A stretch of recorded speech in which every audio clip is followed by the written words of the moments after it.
कि इब्राहिम सुल्तान आज़म का जो राजा था उसके पास बहुत घनी माया थी, और जब राजा और सुख घना हो जाता है, राजा बन जाता कहना है कि है, पहले तो घनी को बद कराया करते ही है। उसने हजारों की संख्या में तो औरतें रखी हुई थी बकवाद करने के लिए, विवाह कर करके, और को बद कितनी कराया करता इससे अंदाजा लगाया जा सकता है। लेकिन चाह भगवान की फिर भी थी। आज थोड़ा समय थोड़ा शॉर्ट में बताऊंगा। जो दास बताना चाह रहा था कि आप तो माया मांगनाओ हो, और परमात्मा ने जिसका मोक्ष किया वो माया से अलग किया। अब एक दिन किसी संत ने उस इब्राहिम सुल्तान आज़म के साथ धोखा कर दिया, एक अंगूठी नकली दे दी, असली छुपा ली। फिर उसका पता लगा तो इब्राहिम सुल्तान आज़म को संतों से नफरत होगी, और जितने भी आसपास के साधु संत थे जेल में डलवा दिए, और चक्की पीसने का काम ड्यूटी सजा दिया करते थे, और चक्की का आटा अपने घोड़े गाड़ों को, प्रजा जनता को, और वो क्या नाम है सेना को खिलाया करते थे। जैसा भी अपने आत्मा जो भी व्यक्ति भक्त परमात्मा के लिए निकला है, वो चाहे किसी की पूजा कर रहा है, और जब वो आखिर में रोता है ना, वह आत्मा रोती है, तो आत्मा का साथी वो कबीर भगवान है। जब उसने देखा कि भगवान के लिए निकले थे ये 100-200 भक्त, और ये इसने जेल में ठोक दिया नालायक ने, और वो भी भगत परमात्मा का था, पूर्व जन्म का उसके कर्म बिगड़े थे। तो वहाँ पहुँच गए दाता। उसने क्या प्रश्न किया था, इब्राहिम सुल्तान ये प्रश्न करता था कि तूने भगवान देखा है अल्लाह, कहाँ है, कैसा है, तो मुझे दिखा, मुझे बता। और उसके प्रश्न का उत्तर नहीं देता था, उसको जेल में ठोक देता था। ऐसे 300-350 संत जेल में ठोक रखे थे। उनको छुड़वाने के लिए और उस नादान आत्मा को परमात्मा के मार्ग पर लगाने के लिए परमात्मा ने, कहते 100 छल छिद्र मैं करूँ अपने जन के काज। एक रबहारी बनकर ऊँट, जैसे राजस्थान के व्यक्ति आते थे हमारे यहाँ, ऊँटों वाले काफ़ी काफिला लेकर आते थे। जब उसमें उधर वर्षा नहीं होती थी, इस साइड में आकर वो अपने पशुओं को पाल ले जाते थे, फिर वापस चले जाते थे। ऐसी उस ऊँट रबहारी वाली कारवान वाली जो है ना वेशभूषा बना के राजा के महल पे, रेजिडेंस पे, जिस पर सोया करता था, जिसमें महल में, उसकी छत के ऊपर प्रगट हुए सतलोक से आके, और एक ऊँटा वाले जैसा, जैसे राजस्थानी होते हैं, डबल धोती बांध के, जूते रोड, इतना बड़ा साफा, हाथ में लठ, तो उसकी छत पे खड़ा होकर लठ मारे, खुड़का करे खूब जोर जोर का, हर हर। अब राजा की छत पे तो चिड़िया भी नहीं बोल सकती, और उन्होंने खूब खड़ा कर रखा।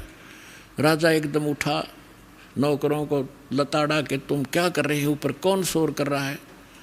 नौकर गए ऊपर, लाए पकड़ के, वो सामने खड़ा है राजस्थानी सा परमात्मा, और कहने लगे कि तू कौन है, कहाँ से आया है, ऊपर छत पर क्या कर रहा था। राजा ने पूछा। परमात्मा ने कहा कि मेरा ऊँट खो गया, मेरा ऊँट गुम हो गया, और मैं ऊँट खोजूं था, शायद तेरी छात पर बैठा हो। तो राजा हंसा उसकी मूर्खता पे, कहने लगा अरे मूर्ख, ऊँट कभी छत पर जा सकता है, तेरी अकल मारेगी, ऊँट मिलेगा कहीं जंगल में, खोज वहाँ जा करके। तब परमात्मा ने कहा कि जिस प्रकार ऊँट छत पर नहीं मिल सकता, क्वाइट इम्पॉसिबल, इसी प्रकार जिस प्रकार तू बकवाद कर रहा है, ऐसे अल्लाह प्राप्त नहीं हो सकता।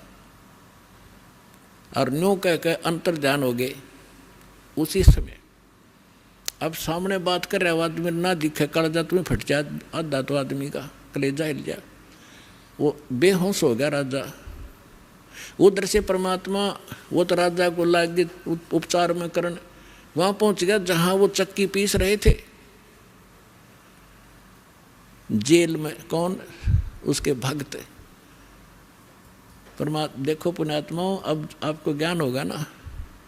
पहले हमने जो सुख होता हम सोचा करते कृष्ण जी ने कर दिया, हनुमान जी ने कर दिया। करने वाले का था, कहते हैं जगत का पेखना पेख्या, धनी का नाम ना लेखा। गीता अध्याय नंबर 15 के श्लोक नंबर 16 और 17 में 3 पुरुष बताए हैं, एक सर्वपुरुष एक अक्षर पुरुष। लेकिन इनसे हटकर जो उत्तम पुरुष है वो तीनों लोकों में प्रवेश करके सबका धारण पोषण करता है, यानी सबके दुख सुख वही निमेटता है। वो अव्यय ईश्वर है, वो परमात्मा परम अक्षर ब्रह्म सत्य पुरुष कबीर साहब है। तो वहाँ जा करके उन सिपाहियों से कहा कि भाई हौलदारो, मैं भी आ गया और तुम्हारे राजा ने जेल कर दी मेरी, मैं भी साधु हूँ, साधु वेशभूषा बना ली वहाँ जाके। तो सिपाही बोले ठीक है भाई, एक चक्की तू लग जा, पीछे हट बैठ। तो थोड़ी देर में क्या किया परमात्मा ने कि भाई देखो, एक काम करेंगे हम कैदी, चाहे तो हमसे चक्की पिसवा लो और चाहे इसमें कनक डलवा लो, एक काम तुम करोगे, काम करेंगे। अब सिपाहियों ने सोचा जो अच्छा क्रांतिकारी आया, इस नांदे सारे स्ट्राइक करवा दी। तुमको दुख हुआ कि इसको सीधा करेंगे। अब कहने लगे हम कणक डालेंगे चक्की में और तुम पीसो। उन्होंने सोचा पहले दिन को 2-3 घंटे में छोड़ देते थे, आज शाम तक रगड़ेंगे। अब परमात्मा वो बैठ के ठीक है भाई तुम आ जाओ, एक के खड़े हो जाओ चक्की के साथ साथ। कहने लगे आप डालते रहेंगे घूम फिर के, तुम शुरू करो। परमात्मा बोले खड़े हो जाओ, वे सारे खड़े हो गए और आंखें बंद कर लो। वो महात्मा खड़े हो गए, आंखें बंद कर ली। परमात्मा के हाथ में एक डंडी थी छोटी सी सोटी, उसने अपने हिस्से वाली चक्की के किले के हैंडल के ऐसे लगा दिया कि चलो स्टार्ट करो सारी। वो एक 360 चक्की बतावें अपने आप घूमने लाएगी ना, फुल स्पीड से, बिजली की भी ना चला इतनी तेज़। और परमात्मा बोले ले हौलदारो, इसमें डाल लो आटा पीस लो, गेहूँ डालो और पीस लो, हम चले। तो उन्होंने कहा कि आंखें बंद करो, उन्होंने सारे ने आँख बंद कर ली। परमात्मा ने कहा आंखें खोलो। राजा के उस स्थान से लगभग 1 किलोमीटर दूर जंगल में सारे खड़े पाए और कहने लगे भाग जाओ यहाँ से, इस नालायक के राज में फिर मत आ जाना। अब वो चक्की अपने आप चल रही है, सारे सैनिक वो कैदी भाज गए। अब सैनिका ने सोची तुम मर गए भाई, जो राजा तुमने गड़ेगा, न्यू क्या तुमने भगा दिए जानबूझ गए। भागे गए 1-2 के राजा से हो गया से हो गया। अब परमात्मा ने वो चक्की चालू राखी कदे राजा ने दुखी करे, तुमने जान के निकाल दिए। तब राजा को पता चला, राजा देखने आया कि चक्की अपने आप चल रही है। उन चक्की जब बंद हुई, जब राजा ने देख ली, इतने दयालु हैं ये, किसी पर दुख नहीं आने देते कि सैनिकों ने तंग करेगा, नालायक आदमी अपने कर्म बिगाड़ेगा।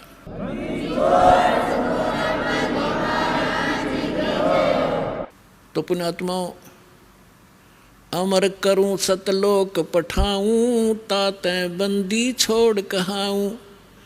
ये काफ़ी लंबी कथा, समय थोड़ा रह गया, फिर बताएंगे कभी। कहने का भाव ये है कि परमात्मा ने उसको लास्ट में ऐसा विवश कर दिया कि उसने जहर दिखाई देने लगी। अब माया जिसके ऊपर बैठ के वो खुशी मना रहा था और एक दिन वो घर त्याग के चला गया। तो परमात्मा रास्ते में फिर मिले उसको कि बेटा घर त्यागना तो भगवान नहीं मिलेगा, आपने आत्मा से इस माया को त्यागना पड़ेगा, इसके विकार इसके हानि से परिचित हो जा तू और जा फिर वापस राज कर सकता, ये मंत्र ले ले। तो बोला नहीं, आपकी सिरोधारी आपकी आ गया, लेकिन मालिक अब वो अच्छा नहीं लगता मुझे, आपके ज्ञान से मैं परिचित हो गया, असंख्य जन्म हो गया, हमने धक्के खाते ने इनका पीछा छुड़वा दो जाता। तो पुण्यात्माओं, एक दिन आपको कि ऐसी स्थिति हो जाएगी, आपने यूँ हलवा कति अच्छा नहीं लगेगा और आप अपने आप स्थिर हो जाओगे, आपकी आत्मा, और केवल परमात्मा के अतिरिक्त लास्ट में आपने कुछ नहीं दिखेगा। और यही मोक्ष का कारण है। तो आपको सभी मोक्ष होगा। कहते समझा है तो सिर दर पाओ, भौर नहीं रे ऐसा दाव। बोलो सतगुरुदेव।